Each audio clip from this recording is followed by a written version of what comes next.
કોઈને પણ જોઈએ એટલે એનું ભલું થાય એની ઈચ્છા જાગે ને. કોઈ પણ હોય એમાં ભેદ ન હોય, એમાં જુદાઈ ન હોય. કોઈ પણ દેખાય મારા સંબંધો, જ્યાં મારા સંબંધો આડા આવે ત્યાં શાસન નથી, ત્યાં ધર્મ નથી, ત્યાં કરુણા નથી, ત્યાં મૈત્રી નથી, ત્યાં કશું જ નથી. મારા સંબંધ, મારા વ્યવહાર, મારા અભિગમ, મારા વિચારો, મારા અભિપ્રાયો એ મુખ્ય હોય ત્યાં સુધી ધર્મમાં પ્રવેશ થઈ શકતો નથી. મારું હું ગૌણ ન કરી શકું, હું મને ગૌણ ન કરું તો જ્ઞાનીનો સ્વીકાર કેમ કરીશ? હું મારી વાત કે મારા વિચારો, મારા આગ્રહો કે મારા અભિપ્રાયો એનો હું ત્યાગ કરવાનું સાહસ ન કરી શકું તો જ્ઞાનીઓની આજ્ઞા એને સ્વીકારવાનું સત્વ ક્યાંથી ફોરવીશ?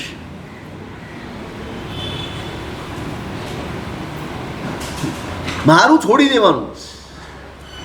મારું હતું ને એણે તો મને રખડાવ્યો જ, એણે તો ભટકાવ્યો જ, ક્યાંય ઠેકાણું પડવા નથી દીધું. આપણે કોના લીધે ભટકીએ છીએ? આપણે ભટકીએ છીએ, આટલા બધા પરિભ્રમણમાં અટવાયેલા છીએ કોના લીધે? આપણા પોતાના લીધે અટવાયા છે. કોઈ જ કારણ નથી, કોઈ જ કારણ નથી. હું જ મને ભટકાવું છું, હું જ રખડાવું છું, હું જ પરિભ્રમણમાં ફસાયેલો છું મારા કારણે. આપણે રોજ બોલીએ, સાંજે કેટલી વાર પ્રતિક્રમણ કરીએ ત્યારે, એરિયાવે કરીએ ત્યારે અપ્પાણમ, એનો શું મતલબ? 4 નોકર ગણવાના છે એમ? હવે અપ્પાણમ બોસ રામી આવી ગયું, કાં 4 નોકર, કાં 4 લોગસ, કાં 1 લોગસ, કંઈક ગણવાનું છે આટલો ખ્યાલ આવે. હવે હાથ લાંબા કરીને ઊભા રહેવાનું છે. આપણા માટે અપ્પાણમ બોસિરામી આટલો જ અર્થ છે. અપ્પાણમ બોસિરામી સાધના છે, દરેક ક્ષણે પ્રવર્તતી સાધના જ. જ્યારે સિદ્ધ થઈ જશે ને ત્યારે આપણે સિદ્ધ થઈ જઈશું. અપ્પાણમ બોસિરામી, હું મારી જાતનું વિસર્જન કરવાનું છે, એ જાતનું જેના લીધે અનાદિકાળથી હું મુક્ત થઈ શક્યો નથી, જેના લીધે અનાદિકાળથી હું દુઃખો વેઠું છું, જેના લીધે અનાદિકાળથી અજ્ઞાનના અંધકારમાં અટવાયેલો છું, એ જે હું છે, એ જે મારી જાત છે એનું એ વોસિરાવાની છે. આ અપ્પાણમ વોસિરામી છે.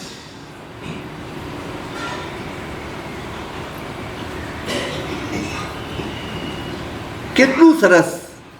આટલી નાની નાની વાતમાં આ મહાપુરુષોએ સમગ્ર શાસનનું રહસ્ય ઠલવી દીધું, સમગ્ર સાધનાને, આરાધનાનું લક્ષ્ય અંદર મૂકી દીધું, સ્પષ્ટ કરી દીધું. તારે શા માટે કરવાનું છે? તો કે અપ્પાણમ વોસિરામી, મારે મારી જાતનું વિસર્જન કરવાનું છે. માટે ઈરિયાવય પણ એટલા માટે છે, સામાયિક પણ એટલા માટે છે, પ્રતિક્રમણ પણ એટલા માટે છે, આ પ્રભુની પૂજા પણ એટલા માટે છે. અહીં જઈને અપ્પાણમ વોસિરામી નહીં કરી શકે એ પ્રભુનો સ્વીકાર કેમ કરશે? એ પ્રભુને પામશે કેમ? આપણે જ પ્રભુને પામવામાં આડા આવીએ છીએ. કોણ આડું આવે છે? આપણે જ આડા.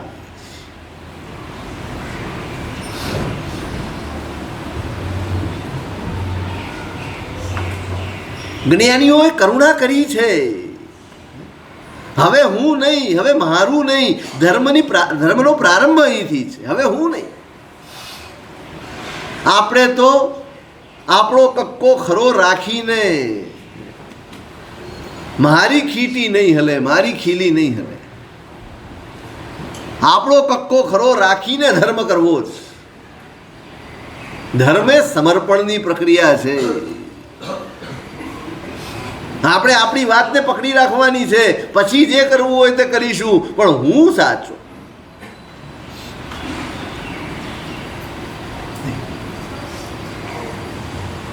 આમાં લોકો કદાચ વાહવા કરી જશે તમારી, પણ જ્ઞાનીઓ આપણી નોંધ પણ નહીં રાખે.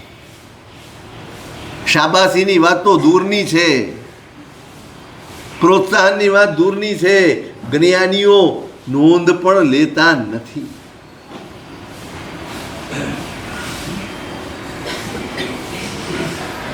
કરુણા પેદા કરવાની. શાસન તમે વર્યા છો, શાસનને એની પરીક્ષા જ તમારી અંદરની કરુણાની ભાવના જ, તમારી અંદર વિકસતો મૈત્રીનો ભાવ એ જ તમારા શાસન પામ્યાની પરીક્ષા જ. જ્ઞાનીઓ આ કરુણા ઉપર જીવે છે. આપણા બધાએ માટે, આપણા જેવા બાળ જીવો માટે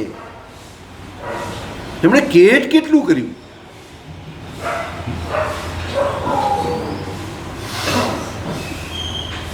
ડગલે ને પગલે માર્ગદર્શન થાય,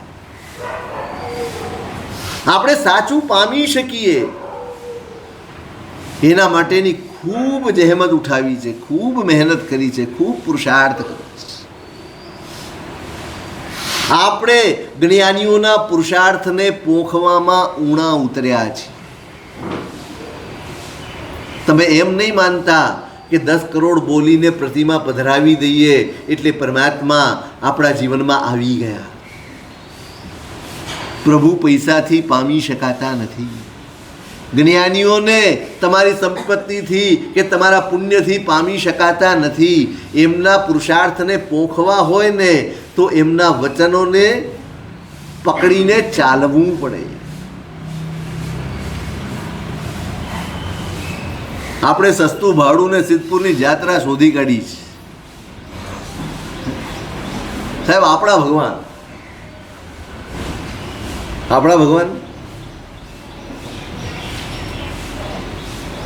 ભગવાન આપણા લાગે ને એ ત્યારે જ સાચું જ્યારે બધા જ મને મારા લાગે. જ્યાં સુધી મને ભેદભાવ છે ત્યાં સુધી પ્રભુ મારા છે એવું કહેવાનો મને અધિકાર નથી. પ્રભુ મારા લાગે એટલે પછી બધા જ મને મારા લાગવા માંડે. કારણ કે જ્યાં પ્રભુ બેઠા હોય ત્યાં નબળા ભાવ હોય કઈ રીતે, ત્યાં બેસે કઈ રીતે.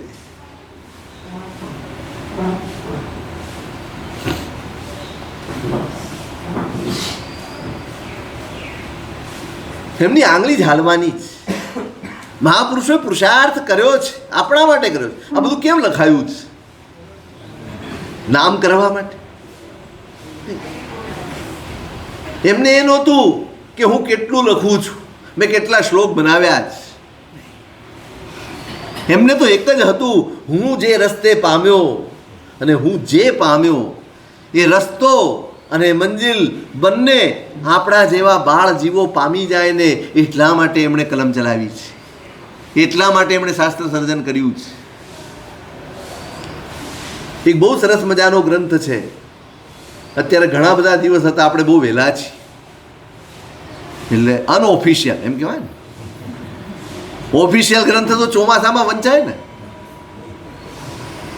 આપણે એક અનઓફિશિયલ ગ્રંથ લીધો, ઉછામણી વગરનો, પણ ઉલ્લાસ વગરનો નહીં. ચારિત્ર મનોરથ માળા, બહુ અદભુત 30 ગાથાનો ગ્રંથ છે. નાનકડો ગ્રંથ છે, ગાથા 30 છે પણ એનાથી ભાવિત થવામાં જીવન ઓછા પડે એમ છે. અદ્ભુત. એ કોઈ ક્ષણ હોય છે જીવનની, એવી કોઈ ઘડી પણ આવી જાય છે જીવનની કે જ્યારે અંદર એવો ભાવ ઉભરાય, એવો ભાવ પેદા થાય અને ભાવમાં જ્યારે વહેતા હોય ને આ મહાપુરુષો ત્યારે જે શબ્દો પ્રગટ થાય એ આ ગ્રંથમાં ઝીલાયા છે. આ શબ્દો નથી ઝીલાયા, મહાપુરુષોનું ભાવ જગત ઝીલાવ્યું.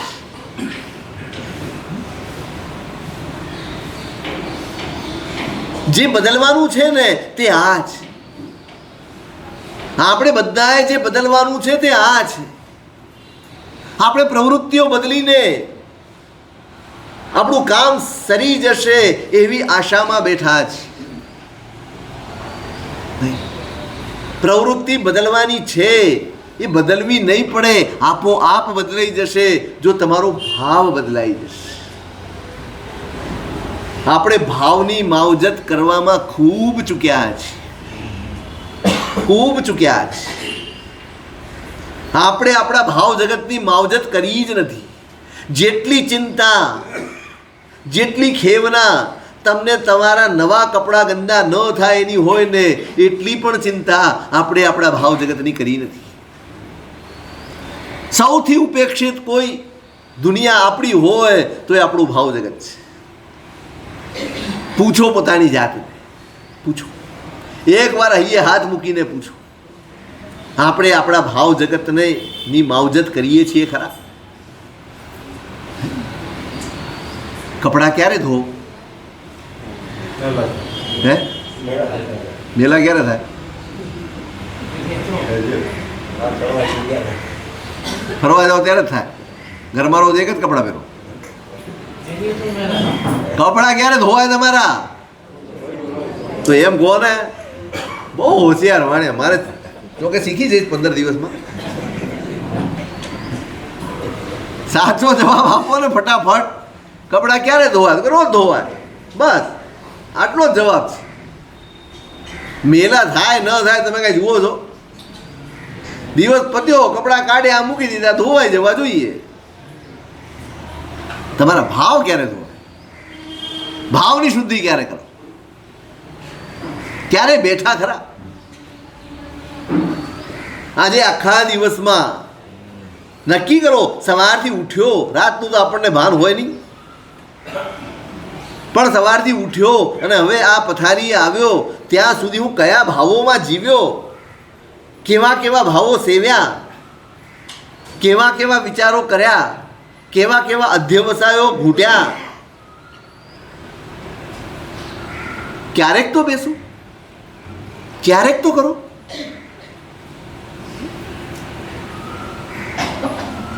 કોઈક જુએ છે માટે કપડાં ચોખ્ખા જોઈએ.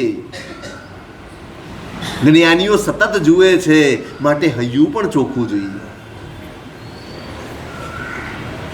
એવું એવું એવું અનુભવાય ખરું? જ્ઞાનીઓ જુએ છે નહીં તો વાતો કરવાની જ્ઞાનીઓની.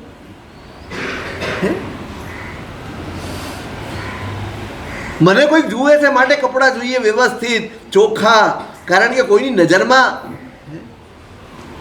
મારે કોની જ્ઞાનીઓની નજરમાં જીવવું ને એ ધાર્મિકતા છે.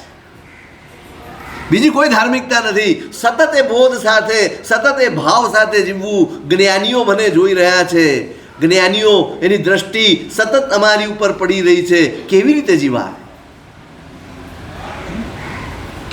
આપણે કોઈ કલેક્ટરની ઓફિસમાં ફલાણે ઢીકણે ક્યાં ગયા હોઈએ, કેવી રીતે જાઓ? કેવી રીતે બેસો? તમારી સામે ન હોય, તમે બહાર વેઇટિંગ રૂમમાં હો અને ત્યાં ઇંતજાર કરતા હો ને, તો પણ એની અમન્ય પાળતા હો, તો પણ એનો મલાજો જાળવતા હો, તો પણ સાચવતા હો કે નહીં અહીંયા એની પ્રિમાઇસીસ છે, એમાં કોઈ ગડબડ ન થાય.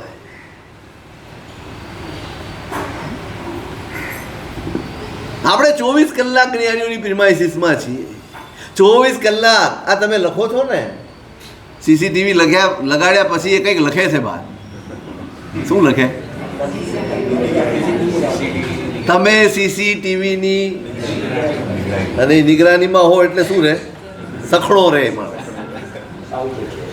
સીસીટીવી સામે સખણો રહેનારો ભગવાન સામે સખણો ન રહે ને, ત્યારે એના ધર્મ વિશે પ્રશ્ન થાય, ત્યારે એની પૂજા વિશે પ્રશ્ન થાય, ત્યારે એના સમર્પણ વિશે પ્રશ્ન થાય. સીસીટીવી સામે સખણો રહેશે ભાઈ, ગડબડ નહીં.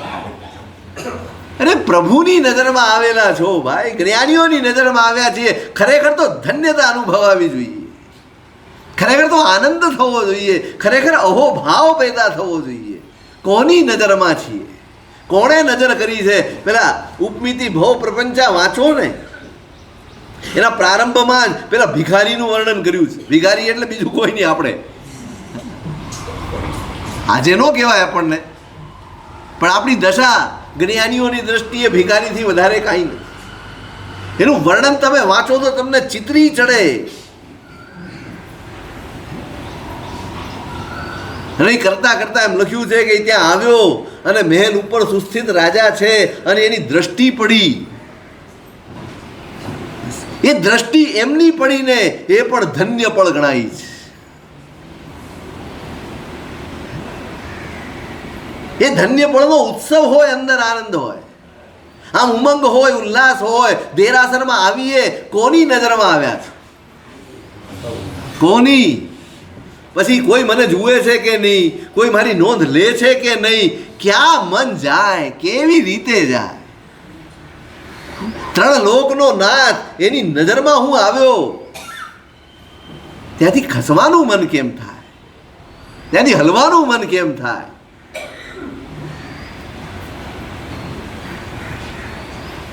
જ્ઞાનીઓની નજરમાં છીએ આપણે.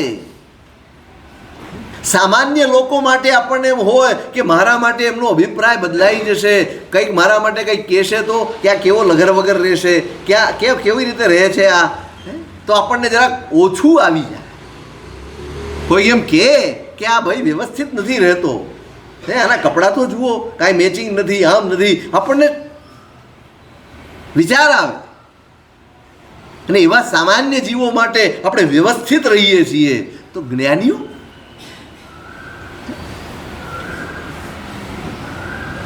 જ્ઞાનીઓની નજરમાં છીએ તો એની નજરમાં વ્યવસ્થિત હોઈએ. એવું બસ જ્ઞાનીઓની નજરમાં જે વ્યવસ્થિત જીવન છે એ ધાર્મિક જીવન છે. બીજું છે શું? તમારા ભાવ જગતની માવજત સૌથી અનિવાર્ય જરૂરિયાત છે, સૌથી અનિવાર્ય. ત્યાં જ ફોકસ કરવાનું છે. આપણી પાસે બચ્યું છે આટલું જ, આટલું જ બચ્યું છે. તમે આપણે પૂર્વના મહાપુરુષોની જેમ તપ નથી કરી શકવાના. કરવાના? પૂર્વના મહાપુરુષોની જેમ સાધના કરી શકવાના? પૂર્વના મહાપુરુષોની જેમ સહન કરી શકવાના? કોઈ ઉપસર્ગો, કોઈ પરિસહો, કશું સહન કરી શકવાના? આપણે કાંઈ જ નહીં કરી શકીએ, કશું જ નહીં. અને છતાંય આપણે તરવું છે, આપણે મુક્ત થવું છે. થવું છે ને? કોનાથી? સંસારથી? ખરેખર ના, એમ નહીં. એટલે કોનાથી મુક્ત થવું છે? સાચું કહો.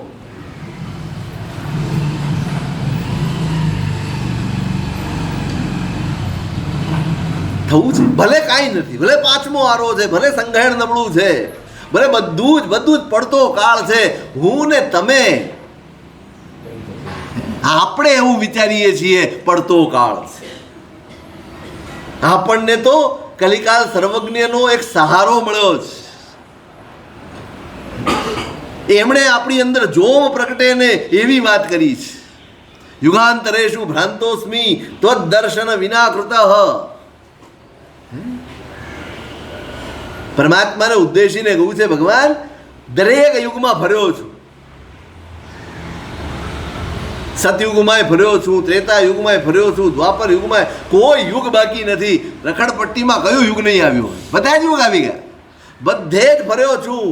પણ ત્વદ્દર્શન વિના કૃતઃ, તમે નહોતા મળ્યા, તમે નહોતા. જે યુગ હોય, યુગ ગમે તેવો શ્રેષ્ઠ હોય, તમે ન હો તો મારે કોઈ ખપનો નથી. યુગાંતરેષુ ભ્રાંતોસ્મિ ત્વદ્દર્શન વિના કૃતઃ કલિકાલ સ એકોસ્તુ કૃતમ કૃતયુગાદિભિ. નહીં, નમોસ્તુ કલયે યત્ર ત્વદ્દર્શનમ જાયત. મારે તો પેલું સ્તવન આવે છે ને મહાવીર સ્વામીનું, મારે તો સુષમાથી દુષ્મા અવસર પુણ્ય નિધાનજી. મારે સુષમ કાળમાં જન્મ લેવો તો, અને ત્યાં જન્મ થયો હોત તો મને તીર્થંકર મળ્યા હોત, તો મને સમવસરણ મળ્યું હોત, તો હું દેશના સાંભળતો હોત. છાનો માનો રે ને ભાઈ. મળ્યું છે એનું મૂલ્ય ન હોય તો જે મૂલ્યવાન હોય એ ક્યારેય મળતું નથી. મળ્યું હોય એનું મૂલ્ય ન હોય તો મૂલ્યવાન હોય ક્યારે મળતું નથી. આ આપણને કુદરતે આપ્યું છે અને આપણી પરીક્ષા કરી છે કે આ બધું મેળવીને આના હૈયામાં શું ચાલે છે જોઈ લો, પછી આગળનું આપી. આમ મળ્યું હોત ને, અને અત્યારે જે મળ્યું છે ને એને સાધતા આવડે છે. હેમચંદ્રાચાર્ય મહારાજ કહે છે, નમોસ્તુ મારે તો સુષ્માથી દુષ્મા અવસર પુણ્ય નિધાન હજી સુષમ કાળમાં જન્મ્યો ન જન્મ્યો મને કોઈ અફસોસ નથી, કારણ મારા માટે તો દુષ્મ કાળ પણ પુણ્યનો અવસર છે, કારણ પ્રભુ તમે મળ્યા. કલિકાલ નમોસ્તુ કલય યત્ર, હું તો આ કલિકાલને પણ નમસ્કાર કરું છું, પ્રભુ તમે મને મળ્યા છો. હું વખોડતો નથી ના, હું નિંદા કરતો નથી. કાળ ખરાબ છે ને સંગણ ખરાબ છે ને વાતાવરણ ખરાબ છે, ગમે તેવું મને પ્રામાણિકપણે હૈયાથી કહો, જો તમને અનુભવ હોય તો બહારનું વાતાવરણ વધુ ખરાબ છે કે મારા પ્રભુ વધુ પ્રભાવિક છે? સાચું કહો, વાતાવરણ વધુ ખરાબ છે કે મારા પ્રભુ શ્રેષ્ઠતમ છે? કોનું બળ વધારે છે, વાતાવરણનું કે મારા પરમાત્માનું? મને કોના ઉપર વિશ્વાસ છે, બહારના વાતાવરણ ઉપર કે મારા પરમાત્મા ઉપર? તો પછી શા માટે આપણે રોજ ફરિયાદ કરીએ છીએ? શા માટે? સાહેબ યુગ કલિયુગ છે ને પડતો કાળ છે ને ફલાણો છે ને ઠીકણો. અરે પ્રભુ મળ્યા છે યાર, ભગવાન મળ્યા છે. ભગવાન જેવું બળ, ભગવાન જેવી શક્તિ, ભગવાન જેવો ત્રાતા આપણને મળ્યો હોય અને આપણને આ યુગની, આ સમયની, આ વાતાવરણની ફરિયાદ? કવચ ધારણ કરીને નીકળ્યો હોય પછી એને શેની ફરિયાદ? શેની ફરિયાદ? તમે આખું રેનકોટ ઓઢીને અને પાછું મારે છત્રી લઈને નીકળ્યા હો, પછી ગમે તેવો વરસાદ પડે તમને શું ફરક પડે? કાંઈ ફરક પડે? કેમ? તમે સુરક્ષા કવચની અંદર છો. આ શાસન, આ પ્રભુ, આ મારું સુરક્ષા કવચ છે ભાઈ, સુરક્ષા કવચ. આપણને અનુભવ થવો જોઈએ ને. આપણા માટે પ્રભુ માત્ર દેરાસરમાં છે, જીવનમાં નથી ને, માટે આપણી ફરિયાદો છે. જે દિવસે પ્રભુ જીવનમાં પ્રવેશ કરશે તે દિવસે ફરિયાદ નીકળી જશે. હજી આપણે મંદિરમાં પધરાવ્યા છે, મન મંદિરમાં નથી પધરાવ્યા. મન મંદિર આવો રે, કહું એક વાત લડી. વીર વિજયજી મહારાજ. તમે પૂજા વાંચો ને, વાંચો છો? ક્યારેય વાંચી છે? તમને એવું લાગે પૂજા વાંચીએ તો સ્વાધ્યાય કહેવાય? એવું લાગે છે? તું કરો છો? આપણે પૂજનને ઠાઠ ઠઠારામાં એવા પડ્યા છીએ ને કે ખરેખર ભક્તિનો જે આ માધ્યમ છે, તમારા હૈયાના ભાવો ઉલ્લસે એવું માધ્યમ છે, એનો સાવ એ તો બૈરાઓને છોપી દીધું. કોણ ભણાવશે? તો પૂજા મંડળની બહેનો. કોની પૂજા છે? કોની પૂજા છે? શૈલેષભાઈની પૂજા છે. મારે જવાનું છે કેમ કે શૈલેષભાઈની પૂજા છે. ભગવાનની પૂજા હોય તો બધાને મન થાય જવાનું, શૈલેષભાઈની હોય તો એના સગાને મન થાય. મન મંદિર આવો રે, કહું એક વાત લડી.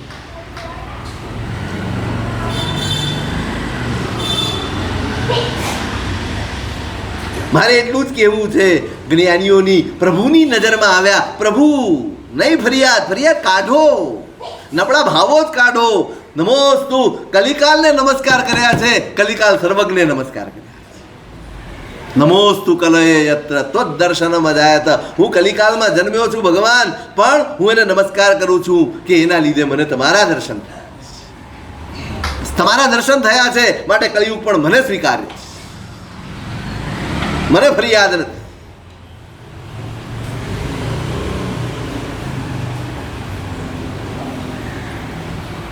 પ્રભુની નજરમાં, જ્ઞાનીઓની નજરમાં છીએ. બસ ભાવ જગતની માવજત કરવાની છે. એટલું થઈ જશે ને, હું એ કહી રહ્યો છું, કંઈ નથી આપણી પાસે. ખરેખર જો પરમાત્માના વખતની વાત વિચારીએ અને આજની વાત વિચારીએ તો હતાશ પણ થઈ શકાય. પણ જ્ઞાનીઓ હતાશ થવાનું નથી કહેતા. ભાઈ, તારી પાસે એક તત્વ એવું છે, એક તત્વ, એક તત્વ જેને કોઈ કાળનો પ્રભાવ અસર કરતો, કોઈ કાળની અસર એના ઉપર પડતી નથી. અને એ તત્વ છે મારું હૃદય, મારો ભાવ, મારું ભાવ જગત. બસ એ જેને જાળવતા આવડી ગયું, એની માવજત જેને આવડી ગઈ, એ કળિયુગમાં પણ પોતાના કલ્યાણને નિશ્ચિત કરી શકે છે. આપણે કદાચ મોક્ષે ન જઈ શકીએ એનો અફસોસ શું કરવાનો? આમે ક્યાં આપણે જવું છે? ક્યાં જવું? કોઈને અફસોસ છે? સાચું કહો, અફસોસ છે આપણને? હાય હાય મોક્ષ નહીં થાય. પિક્ચરની ટિકિટ ન મળી હોય ને, બ્લેકમાં મહેનત કરી હોય ને ન મળ્યો હોય ને, એમાં જેટલો અફસોસ થાય એટલો અફસોસ ખરો કે ભાઈ મોક્ષ નહીં મળે આ વખતે. નહીં તો પછી શું કરવા માથાકૂટ કરવી? મોક્ષની તૈયારી કરીએ આપણે. થઈ જ શકે, થઈ જ શકે. અને એના માટે સૌથી પ્રબળ સાધન આપણું હૈયું છે, આપણું હૃદય છે, આપણું ભાવ જગત છે. એની માવજત કરવાની છે. આ એક તાકાત. તમે ભાવ જગતની તાકાત વિચારો. કથા તો તમને આવડે છે જીરણ શેઠની. એ ભાવ જગતની તાકાત વિચારો. પ્રભુ 12.5 વર્ષથી સાધના કરી રહ્યા છે. કેટલા? 12.5 વર્ષથી સાધના કરી રહ્યા છે. આપણે વાંચીને પણ એટલે વિચારી પણ ન શકીએ એવા પરિસહો ને ઉપસર્ગો પ્રભુ સહન કરી રહ્યા છે. શેના માટે? શેના માટે? કેવળ જ્ઞાન સુધી પહોંચવા માટે, પૂર્ણ થવા માટે. અને અહીંયા જીરણ શેઠ બહેનોને આવડતી હશે પેલી ઢાલ, ચૌમાસી પારણું આવે, કરી વિનંતી નિજ ઘર જાવે, પ્રિયા પુત્રને વાત જણાવે, પટકૂળ જરી પથર આવે, મહાવીર પ્રભુ ઘેર આવે. રોજ વિનંતી કરવા જાય, રોજ થાક્યા વગર, ભાવમાં જરાય. એકાદ વાર તો કહી દે કે હમણાં નથી વાપરવાનું, તો રોજ ન આવું. કહેતા જ નથી. વિનંતી કરવાની, બેસવાનું. સમય થાય ત્યાં સુધી. સમય થઈ ગયો, પ્રભુ હલ્યા નથી, પ્રભુએ પગલું ઉપાડ્યું નથી, માટે પ્રભુ હવે ગોત્રી આહાર માટે નીકળશે નહીં, એટલે પાછા ઘરે ચાલ્યા જાય. વળી બીજા દિવસે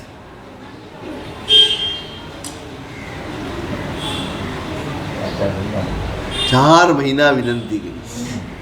અને જ્યાં પ્રભુએ પગલું માંડ્યું ને, ત્યાં તો હરખ ઘેલા. હવે નીકળ્યા મારા પ્રભુ, હવે તો મારા ઘરે આવશે. અને રોજ તૈયારી, રોજ હમણાં પ્રભુ આવશે, હવે આમ કરીશું, હવે આમ કરીશું, હવે આમ કરીશું, રોજ.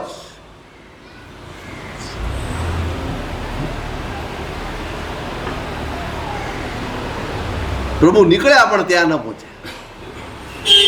અને એની ભાવધારા તમે જુઓ, જે વર્ણન કર્યું છે વીર વિજયજી મહારાજે, આહા, એમ લાગે જાણે સ્વયં જીરણ શેઠ બન્યા હોય ને, અને એના જે ભાવો હશે એ ઠલવી દીધી. આપણને આવડતી નથી પૂજા. પછી પ્રભુને બોલાવા જઈશું, નમી વંદીને પાવન થઈશું. વિરતી અતિ રંગે. પ્રભુ આવે અને ખાલી હાથ જાય. પ્રભુ આવે અને હું મારો હાથ લંબાવું નહીં, આટલો દુર્ભાગી હું હોઉં જ નહીં. પ્રભુ આંગણે આવે અને હું મારો હાથ ન લંબાવું કે પ્રભુ હવે તમે મને તારો, એ બને કેમ? વિરતી અતિ રંગે વરસું રે. પ્રભુને આપવાનું તો સર્વસ્વ આપવાનું. થોડી ગોચરીમાં શું? એને ગોચરીનો રસ નથી. એને તો પ્રભુ આવે ને તો મને લઈ જાય એનો રસ. અને એ ભાવ, એ ભાવ. આ તો ધુંધુમી વાગી ગઈ, બધું બની ગયું. પછી પાર્શ્વનાથ ભગવાનની પરંપરાના કેવલી ભગવંત પધાર્યા અને બધાએ પૂછ્યું, કોને સાહેબ આજે લાભ થયો? તો કે સૌથી વધુ લાભ જીરણ શેઠને. કેમ સાહેબ? ત્યાં તો 12.5 કરોડ સોનૈયા વર્ષ. એક વાર પ્રભુ ઘરે આવે ને માણસ કરોડપતિ થઈ. એણે એમ ન વિચાર્યું પ્રભુ આવશે, સોનાની વૃષ્ટિ થશે, પછી આપણે આમ બંગલો બનાવીશું, પછી આપણે આમ ગાડી લાવીશું. 12.5 કરોડ સોનૈયા હો, આજે શું ભાવ થાય? ખાલી 10 ગ્રામનો એક સિક્કો ગણીએ, કારણ કે એ તે વખતે 1 ગ્રામનું નહોતું.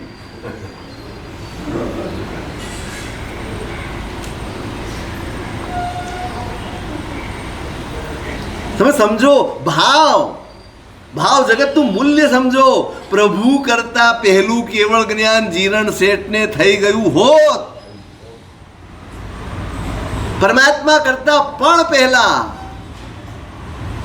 આ મૂલ્ય છે ભાવ જગતનું, જેની આપણે ઉપેક્ષા કરીએ છીએ. પ્રભુની 12.5 વર્ષની સાધના અને આની 4 મહિનાની ભાવ શુદ્ધિ એને મોક્ષના દરવાજે લાવીને મૂકી દીધું. શ્રાવકની સીમે ઠરંતા.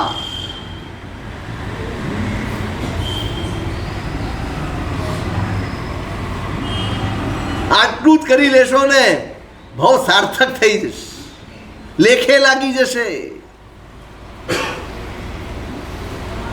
ભગવાન કરતા પહેલા એ સ્થિતિએ પહોંચી ગયા કે હમણાં કેવળ જ્ઞાન થાય, બધા હમણાં, એક ક્ષણની વાત.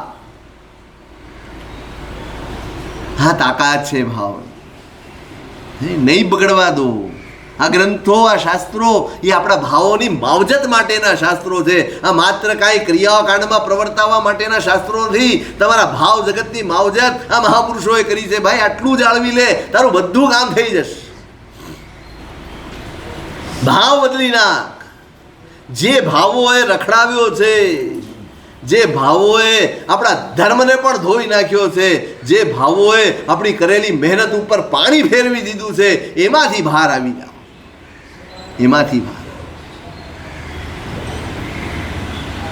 કોઈ કલિકાળ ને કોઈ નબળો કાળ કશું જ નહીં, કશું જ નહીં. મારી અસાવધાનતા, મારી અસાવધાની, મારી અસાવધતા એણે મારું બગાડ્યું. શું કરે કલિકાળ મને? જેને પ્રભુનો સાથ છે, જેને પ્રભુના વચનોનો સાથ છે, જેને પ્રભુએ આપેલા ભાવોનો સાથ છે, એને ગમે તેવું હોય ને બહાર. તમે વિચારો, કોરોના આવ્યો, આપણે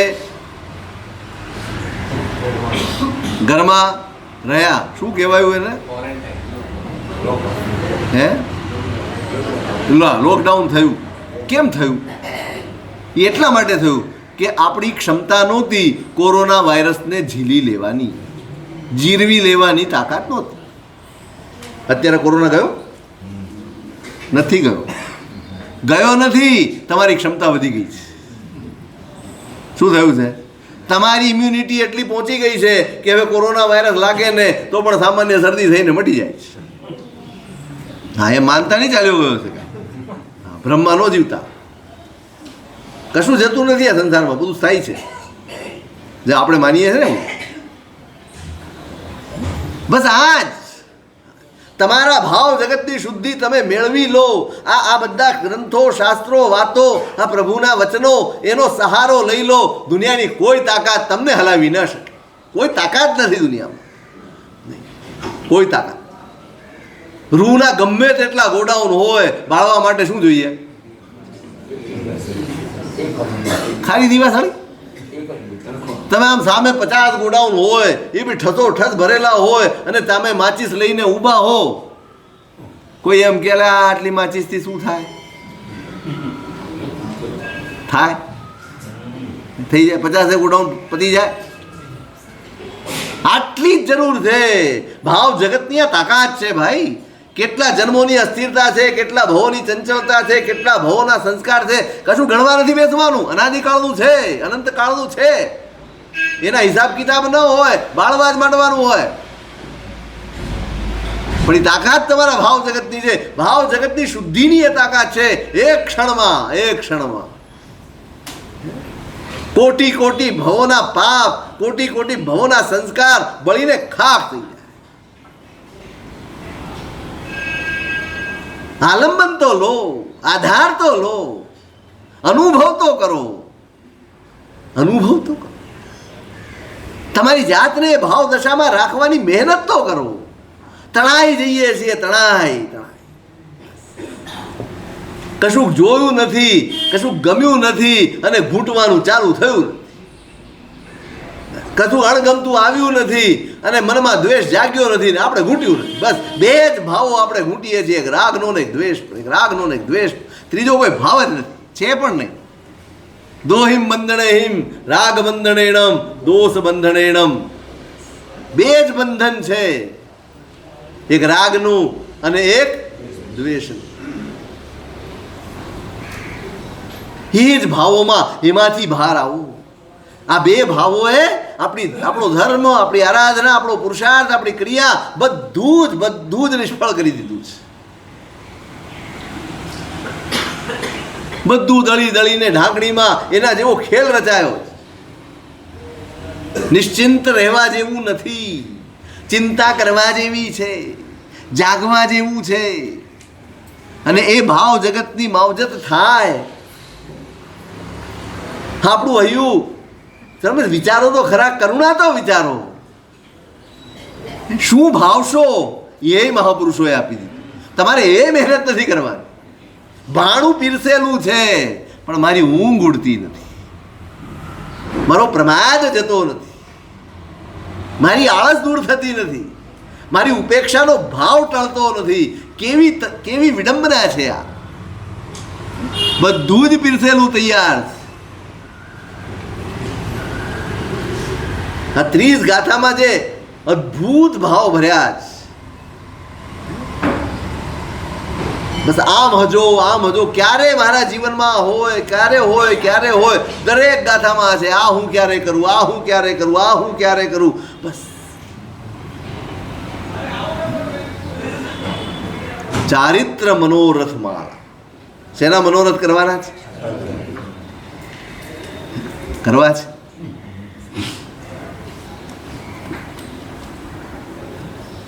ખરેખર કરવા છે. જાણી તો લઈએ, પછી જોઈશું, અનુકૂળ થાય જોઈશું, ફાવશે તો જોઈશું. કારણ કે જે ફાવી ગયા છે એ ભાવી ગયા છે, જે ફાવી ગયા છે ભાવો એ ભાવી ગયા છે. એમાંથી બહાર નીકળવું કાંઈ સહેલું નથી, જરાય સહેલું નથી. બહુ અઘરું છે ભાઈ, બહુ. ગમાડ્યું છે મેં, રમાડ્યા છે મેં, અને એને સ્થિર કર્યા છે મેં. મારે જ એને ઉખાડવાના છે. અત્યારે જે અંદર છે ને એનો જવાબદાર હું છું. મેં જ આ ભાવો સેવ્યા છે, વારંવાર સેવ્યા છે, વારંવાર ઘૂંટ્યા છે. અને હવે અડ્ડો જમાવીને એવા બેઠા છે હલવાનું નામ લેતા, સરકવાનું નામ લેતા નથી, ખસતા નથી તલવાર. તમે જરાક એક શુભ ભાવમાં જાઓ ને ત્યાં 10 મિનિટમાં તો બધું રફે દફે થઈ જાય. આમ ભલા ભાવે સામાયિકમાં બેઠા હો, સ્વાધ્યાય કરતા હો, 10 મિનિટની વાર હોય ને અચાનક કેવા આવે, પેલા તમારે પૈસા લેવાના હતા ને ભાઈ આવ્યા છે આપવા. એ 10 મિનિટ કેવી જાય. આમ તો આપણે કોઈ મલાજો રાખીએ જ નહીં, બોલાવી લે ને, હજી 10 મિનિટની વાર છે, પતાવી દઈએ. કોણ મુખ્ય થઈ જાય? સાચું કહો, કોણ મુખ્ય થઈ જાય? પછી પ્રભુ મુખ્ય રહે, પછી પ્રભુની આજ્ઞા મુખ્ય રહે, કે પછી મારો સંસાર મુખ્ય રહે? હજી હું એ જ કહું છું કે ધર્મ ક્રિયા કરતી વખતે પણ જો આપણે સંસાર ગૌણ નથી કરી શકતા તો સંસારમાં રહેતા સંસાર ગૌણ કેમ કરશો? ભરતને કેવળ જ્ઞાન એટલે થયું કે એને સંસારને ગૌણ ગણ્યો, આત્માને મુખ્ય ગણ્યો. આત્મા મુખ્ય થાય ને સંસાર ગૌણ થાય ને તો સંસારના વેશે પણ મોક્ષ થાય. પણ સંસાર મુખ્ય હોય અને આત્મા ગૌણ હોય ને તો ચારિત્રના વેશે પણ દુર્ગતિ થાય. બધો જ ખેલ મારા ભાવ જગતનો છે. બધો જ ફોકસ મારે અહીંયા કરવાનું છે. અનાદિકાળથી જેટલું ઘૂંટ્યું છે ને એમાંથી બહાર આવવું, એમાંથી મુક્ત થવું બહુ અઘરું છે, બહુ અઘરું છે. કારણ કે આ બંધન જ એવા છે રાગના અને દ્વેષના, એને તોડવા બહુ અઘરા છે. આમ આમ છટપટાહટ થાય, છોડવાનું મન ન થાય.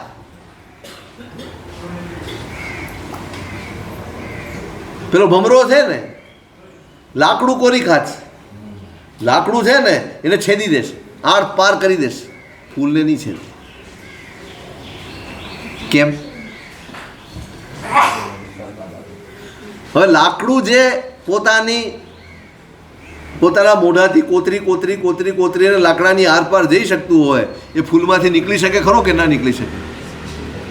પણ એ છેદે નહીં. કારણ સૌથી મોટું બંધન જ આ રાગનું છે. ફૂલ પર તે રાગ છે ને એટલે એને છેદીને બહાર નહીં નીકળે. એમ આપણું છે, આપણને આ બધું બહુ ફાવે છે, આ ભાવોમાં રહેવું બહુ ફાવે છે.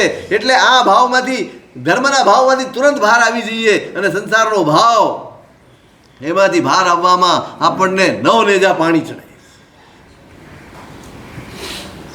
આપણા ભાવ જગતની માવજત માટે આ મહાપુરુષે એક નાનકડી રચના કરી છે.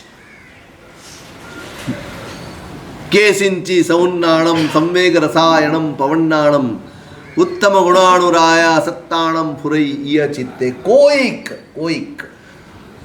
બધાને નહીં, કોઈક સૌન્નાણમ, કોઈક પુણ્યવાનને. બરાબર, પુણ્યનો ભેદ સમજાશે તમને અહીંયા, પુણ્ય સમજાશે તમને અહીંયા. જ્ઞાનીઓ પણ પુણ્યની વાત કરે છે, પણ એ કયું પુણ્ય? જે પ્રકાશ પાથરે ને એ પુણ્ય. જે તમને અંધારામાં અથડાવે એ પુણ્ય નહીં. જે તમને જાતનું ભાન ભૂલવાડે એ પુણ્ય નહીં. પ્રશસ્ત ને અપ્રશસ્ત બે ભાગા છે. પુણ્ય સારું પણ છે, પુણ્ય ખરાબ પણ છે કે નહીં? આપણે જે ખાઈએ છીએ એ સારું પણ છે અને એક આરોગ્યને નુકસાન પહોંચાડનારું પણ છે અને એક આરોગ્યને લાભ કરનારું પણ છે. કયું ભોજન લેવું જોઈએ? તમે કયું લો છો એ નથી પૂછતો, કયું લેવું જોઈએ? ડાયો માણસ શું લે? બસ એમાં બધું આવી જશે. એ આરોગ્યને નજરમાં રાખીને ભોજન લેશે, એ સ્વાદને નજરમાં રાખીને, ઈચ્છાઓને નજરમાં રાખીને, મનને નજરમાં રાખીને ભોજન નહીં લે. મારું આરોગ્ય શેનાથી જળવાય, મારા શરીરની સુખાકારી શેમાં રહે એવું ભોજન. મનની સુખાકારી માટે ભોજન કરે એ મરે. અહીં તો શરીરની સુખાકારી માટે. એમ કયું પુણ્ય જોઈએ છે તમારે? કયું પુણ્ય જોઈએ? ક્યારે વિચાર્યું હશે ને મારે પુણ્ય, કે ખાલી પુણ્ય પુણ્ય પુણ્ય પુણ્ય ગાળા ગાઓ? કયું પુણ્ય જોઈએ?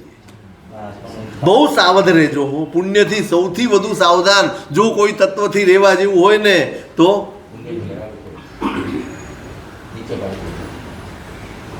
દુઃખ મેં સુમિરન સૌ કરે, સુખ મેં કરે ન. જો સુખ મેં સુમિરન કરે તો દુઃખ કાહે કો. દુઃખ આવે ને તો પ્રભુનું નામ લેવાનું મન થાય. મહારાજને પૂછવા આવે ને કીધું હોય માળા ગણ તો ગણવાય બેસે. આમ કોઈ દાડો દાદે ન દીધી હોય, સાહેબ ટાઈમ નથી, શું માળા ગણે? રાતે 2 તો એમ ભાગી જાય, સવારે ઉઠીને ઓફિસે જવાનું, ક્યારે માળા ગણવાની? પછી તકલીફ પડે ત્યારે જુઓ તમે, એક ટાંગે ગણે, પાછો એક પગે ગણે. તમે કોને એકાસનું કરવાનું છે તો એ કરી નાખે, બધું જ કરી નાખે.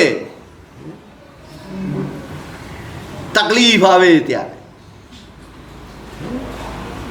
પુણ્ય, એવું પુણ્ય જોઈએ જે મારું આત્મભાન ન ભૂલવાડે. એવું પુણ્ય જોઈએ જે મારા સત્યને ઢાંકી ન દે, મારા માર્ગને, મારા લક્ષ્યને ઢાંકી ન દે. એવું પુણ્ય જોઈએ ભાઈ. એવું યાચના, એવી યાચના કરજો. એવી યાચના નહીં કરજો આ આપી દે, આ ધર્માદપી ભવન ભોગ પ્રાયો નર્થાય દેહી નામ. હરિભદ્ર સુરી મહારાજે અષ્ટક પ્રકરણમાં કહ્યું કે પ્રાય કરીને ધર્મથી પ્રાપ્ત થયેલા ભોગો પણ દુર્ગતિનું કારણ બને.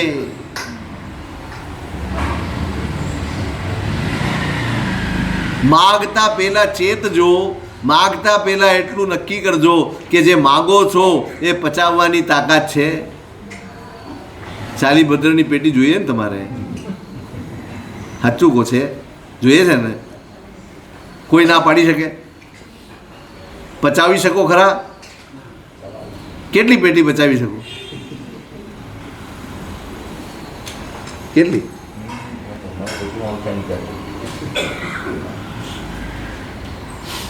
ધર્મ આટલું જ શીખવાડે. પુણ્યની ના નથી, પણ હું પચાવી શકું. પરમાત્માને પ્રાર્થના કરજો, ભલે કરવી પડે, માગણી નહીં કરતા, એટલું કરજો રે. થોડા સુધરી જાઓ. માગ કરીએ, પ્રાર્થના કરજો, પ્રભુ એટલું જ આપજે જેટલું પચાવી શકું. મારી ઈચ્છાઓ તો અનંત છે.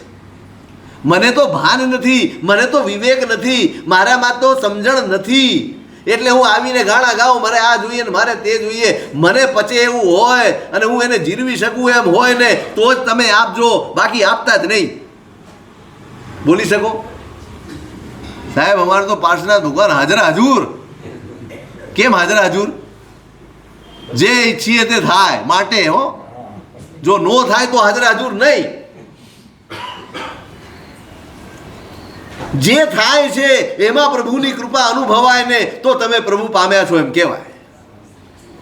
જે થાય, મળે તોય પ્રભુની કૃપા, ન મળે તોય પ્રભુની કૃપા, અવળું થઈ જાય તોય પ્રભુની કૃપા. આટલું જે માની શકે તો સમજવું કે પ્રભુને પામ્યો છે, પ્રભુને સમજ્યો છે. કોઈક પુણ્યવાન, બધા પુણ્યવાનને નહીં. એ કેવો હોય પુણ્યશાળી? સંવેગ રસાયણમ પવનાણમ. સંવેગ ભાવ જેણે કેળવ્યો છે એ. સંવેગ શબ્દ તો તમે સાંભળેલો જ છે બધા. એટલે શું?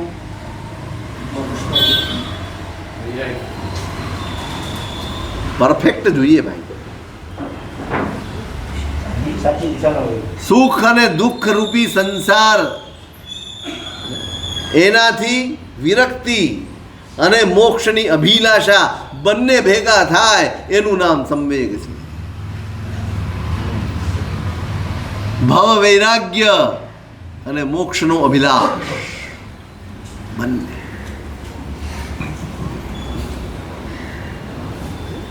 આ સંવેગ ભાવ, સંવેગને રસાયણ કયો છે. એ સંવેગ ભાવ જેના હૈયામાં પેદા થયો છે ને એને જ આવો ભાવ થાય, આવી ભાવધારા પ્રવર્તે. સંવેગ રંગશાળા એક ગ્રંથ છે, તમે નામ તો સાંભળ્યું.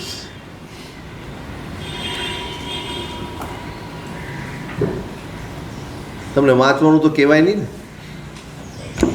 એ કહેવાય, સાંભળીએ ન સાંભળીએ અમે જોયું. ખરેખર કહું છું, શું પામ્યા છો એનું ભાન થશે ને તો શું ખોયું છે ને એની વેદના જાગશે. આપણે શું પામ્યા છીએ હજી એનું ભાન નથી, એટલે શું ખોઈ રહ્યા છીએ ને અથવા શું ખોઈ નાખ્યું છે એની વેદના આપણને નથી. મહાપુરુષોએ શું શું આપ્યું છે આપણને. આ એક એક ગ્રંથ રત્નો, આમ નાચવાનું મન થાય, નાચવાનું.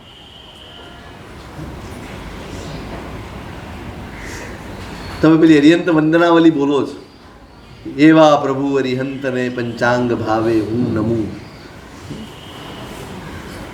એમાં છેલ્લે આવે છે ને પેલા શ્રીચંદ્ર એમનું નામ છે જેણે બનાવ્યું છે.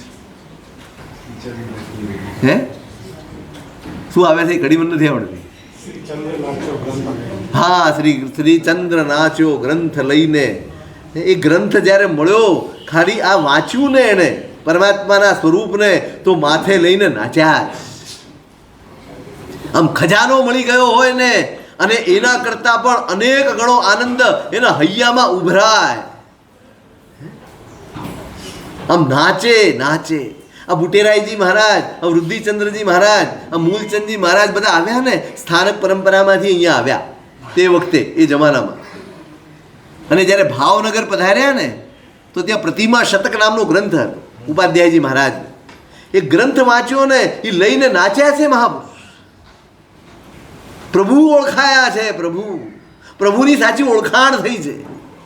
નૃત્ય કર્યું છે. ક્યારેક સંપર્ક કરો. આ ગ્રંથોનો, આ મહાપુરુષોનો સંપર્ક કરવા જેવો છે. ખરેખર કહું છું, આપણે પાળ બાંધી દઈશું આ બધાનો સ્વાધ્યાય રોજ અડધો કલાક, પોણો કલાક. તમને ગાથા નથી આવડતી, મને કાંઈ લેવા દેવા નથી. તમને આવડે ન આવડે, ગાથા સાથે મારે કાંઈ લેવા દેવા. પણ જેમ જેમ તમે વાંચશો, જેમ જેમ તમે સ્વાધ્યાય કરશો, જેમ જેમ તમે અંદર ઉતરશો ને તમારું હૈયું હરખાશે કે આપણને શું મળ્યું છે. આટલા વર્ષો જે વીત્યા છે ને એની વેદના થશે તમને કે સાલું આ કેવો પ્રમાદ કર્યો મેં. અડધો કલાક આ રાતના 2-2 ને 2:30 વાગ્યા સુધી મોબાઈલ ફેરવું છું, ઊંઘ નથી આવતી. અને રાત્રે છે ઘણા જીવો છે, ઘણા ભાગ્યશાળી કહેવાય ને, પુણ્યવાન. કેસિંચી સૌન્નાણમ, કેટલાક પુણ્યવાન જીવો. આમાં કેસિંચી ન કહેવાય, ઘણા બધા જીવો છે એવા જે રાતના 2, 3, 4 વાગ્યા સુધી જોઈને પછી આરામ ફરમાવતા હોય. મને કીધું એક ભાઈએ કે મારો ટાઈમ સુવાનો અને મારા બાપાનો ટાઈમ ઉઠવાનો એક જ છે. સમજો તમે કેવા પુણ્યવાન છે. દર્શના વર્ણીય કર્મનો ક્ષયોપશમ લઈને આવેલા જીવો છે, ઊંઘ જ નથી આવતી.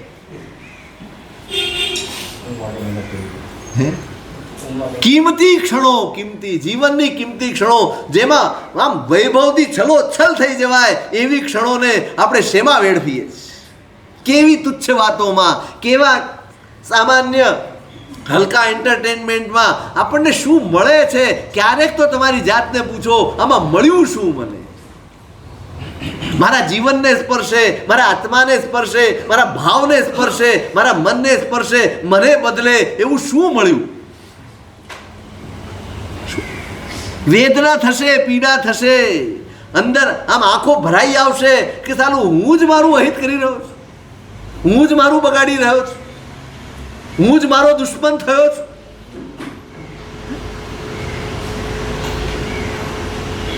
વરમ મેં અપ્પા દંતો, જ્ઞાનીઓ કહે છે ભાઈ તારી જાતનું દમન તારે જ કરવું પડશે. એ પહેલા કરી લે કે જ્યારે બીજા કોઈ દમન ન કરે. આવતો ભાવ કોઈકના દમનનો હશે, કોઈક દમન કરશે. ક્યાંક ગાય ભેંસ થઈને, ક્યાંક નરકમાં, ક્યાંક નોકર થઈને જઈશું ને. બરાબર યાદ રાખજો. તમે જોબ કરો છો ને, તમને ભલે 1.5 લાખ ને 2 લાખ ને 2.5 લાખનો પગાર આપતો હશે, પણ ટાઈમ કોનો હોય? ટાઈમ કોનો? એનો. રજા લેવા માટે જઈને ઊભા રહેવું પડે. સાહેબ રજા લેવી છે. એની રજા તમે રૂઆબ કરી શકો? કાલે નહીં આવું એમ કહી શકો? દમનમાં જ જીવો છો ભાઈ, દમનમાં જ જીવો છો. કોક દમન કરે છે, મારી જાતનું દમન હું તો કરું, મારી જાતને હું તો રોકું. સાહેબ છૂટતું નથી. અરે વળગ્યું કોણ પેલા? એ તો કયો. હા આવીને મને ચોટે છે કે હું એને ચોટું છું? કોણ વળગે છે? હું ને તમે આપણે વળગ્યા છીએ. આ વળગણ મોબાઈલે સાહેબ દુનિયા ખરાબ કરી નાખી. મોબાઈલે શું ખરાબ કર્યું મને એમ કહો? શું ખરાબ કર્યું એને? આવીને વાગ્યો કાનમાં? કોઈ સરકારે પ્રભાવના કરી કે દરેક ઘરે પ્રભાવના કરો મોબાઈલની? આ તમે કરો એમ તો તમારું શું બગાડ્યું મોબાઈલે? એ કહો. એણે શું બગાડ્યું? મોબાઈલે બગાડ્યું. પહેલાં ટીવીએ બગાડ્યું, હવે મોબાઈલે બગાડ્યું. ટીવીએ બગાડ્યું ત્યારે સાવધાન ન થયા, મોબાઈલ લેવા ગયા. ટીવીએ બગાડ્યું એમ બધા બોલતા હતા, તોય મોબાઈલ લેવા બધા જ ગયા. પાછું એક નહીં. આ પેલું આપણે ત્યાં આવે છે ને, હા ચલો યાદ આવ્યું, કલ્પસૂત્ર આપણે વાંચીએ ને એટલે સાધુના આચારનું વર્ણન આવે. અને પછી એક સવાલ પૂછવામાં આવ્યો છે કે સાહેબ મોક્ષ માર્ગ તો એક જ છે, મોક્ષ માર્ગ તો એક જ છે, તો પછી આચારમાં ભેદ કેમ? 22 તીર્થંકર પરમાત્મામાં આ, આદિનાથ ભગવાનમાં આ, મહાવીર સ્વામીમાં આ. યાદ છે કોઈને? કઈ નહીં, આ વખતે આવજો તો યાદ આવી. ત્યાં લખ્યું છે કે ભાઈ આ બધો આચારનો ભેદ એટલા માટે છે કે જીવોમાં ભેદ છે, જીવોની ભૂમિકામાં ભેદ છે. માટે કેમ? તો કે આદિનાથ ભગવાનના કાળના જે જીવો છે ને એ રુજુ અને જળ છે. વચલા 22 તીર્થંકર ભગવાનના કાળના જીવો છે રુજુ અને પ્રાજ્ઞ છે. અને આપણે વક્ર ને જળ છીએ. એમાં ત્યાં છે ને દાખલો આપ્યો છે કે ભાઈ ગુરુ મહારાજે કહ્યું કે મોડા આવ્યા એટલે પૂછ્યું, એ બધી આપણે કથામાં નથી ઉતરવું તો કે નટી નાચતી, અરે નટ નાચતો હતો. ના જોવાય ભાઈ. બીજી વાર મોડું થયું તો કેમ? તો કે નટી નાચતી હતી. એટલે પેલા કીધું હતું ને ન જવાય, તો તમે તો નટની ના પાડી હતી, નટીની ક્યાં ના પાડી? એટલે આ ભાઈ નટ નુકસાન કરે એના કરતાં વધુ નુકસાન